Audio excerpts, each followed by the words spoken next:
Now to get those hoses off, you got a spring-loaded clamp up here where it goes right into the crankcase area for that crankcase filter. You need to release that one, pull it back, and work the hose off. Now you also got a 10mm down here. Now both of these pipes have a bracket and they meet right here where that 10mm is. So take that 10mm off.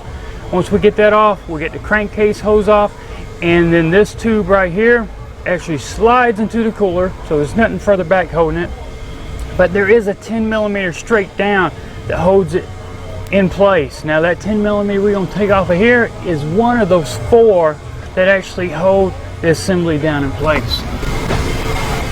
Now on that coolant hose I mentioned, that is the 10mm I was telling you that holds it down in place. Now it's kind of hard to get straight down on it because of that nipple in the way, but you can get to it. Just take your time, don't do any damage to that. Once you get that up, it just sits down on top of a nipple with an O-ring, just like it does where it goes into the EGR cooler.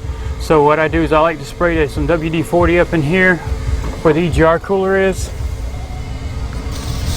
Get it all lubed up good. Now I can't spray none right there because of the way it's positioned, but nonetheless I'll start walking it up and get it up.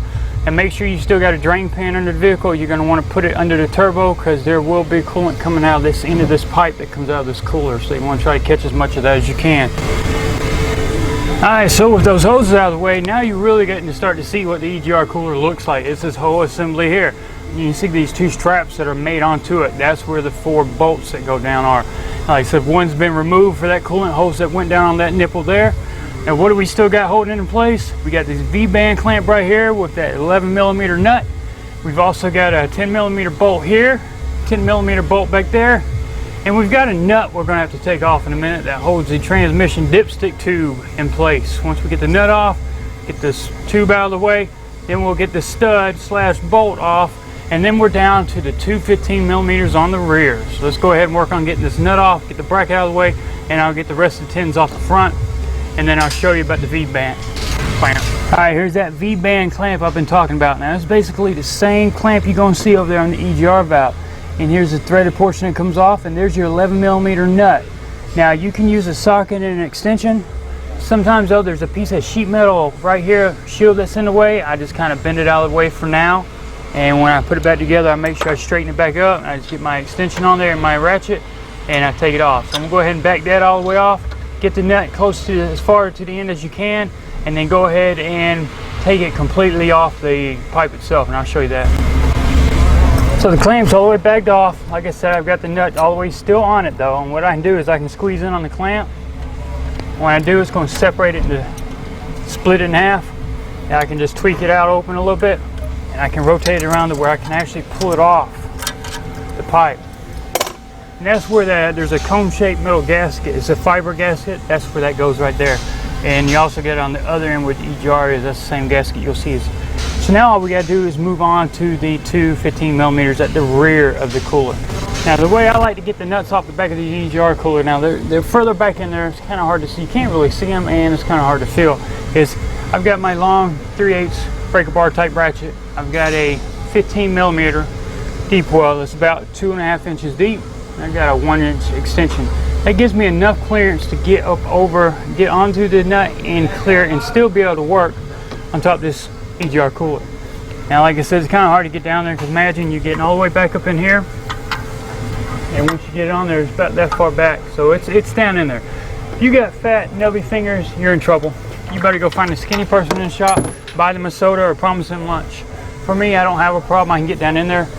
Now usually once you break the nuts loose, you can practically take them off by hand. So they're kind of be finger tight at that point. You'll be good to go. And once we get that off, then what we're going to try to do is we're going to try to lift up on the back end where the studs are, clear the studs, go back towards the firewall slightly so that we can get the front where that V-band clamp was off that hose, and then we can start working it out.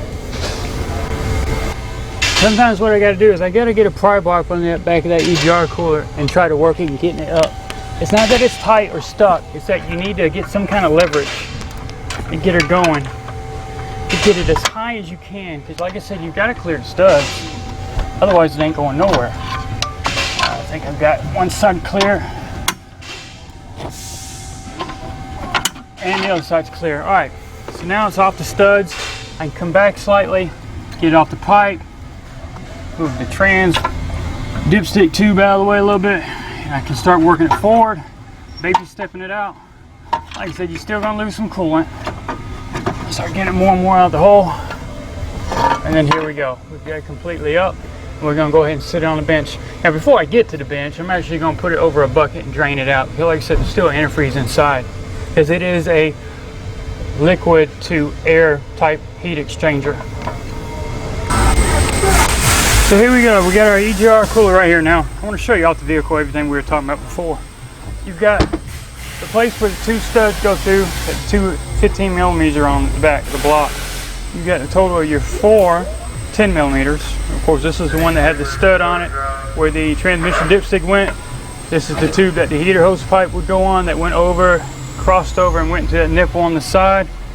Of course, you got the front one right here, coolant hose that we pulled off once we got the bolts out of the way. And then this is where that V-band clamp went with that cone-shaped composite type gasket that's going back in its place. Now the gasket for the back here is actually multi-layered steel, about 3-4 layers that get sandwiched together and form a very tight seal. So now what we're going to do is time to add the fluid. As you see, I've already got the EGR valve over here soaking. Now I like to put a socket up on here. Now if you got some rubber plugs you can put in the end of here, great. I don't have anything that really fits perfectly, you know, tight enough for what I want. So what I do is put me a socket up there, and I can adjust the height as I go what I want. And you just get your EGR system cleaner fluid and start pouring it in. Now you keep adding until you finally start seeing some come out the other end here. Oh, just keep adding and adding and adding until finally we get to the level. Now, what I like to do, the least amount of time I let it soak is probably 2 hours. I'd love to get a good 4 hours soak on it. That's me. Once I'm done, I will drain all this fluid out of here. I will take it up back, get a hose. I will insert the hose into both cavities, keep flushing in and out. And you'll be flushing it, it'll be clear for a second, then you'll turn the hose and you'll see black ash come out. So keep doing it until you finally don't get no more of the cleaner come out as far as the bubbles, and you don't see any more ash coming out. And that's the same thing on that EGR valve. You're just going to do it till you don't have any more cleaner in there and everything looks good.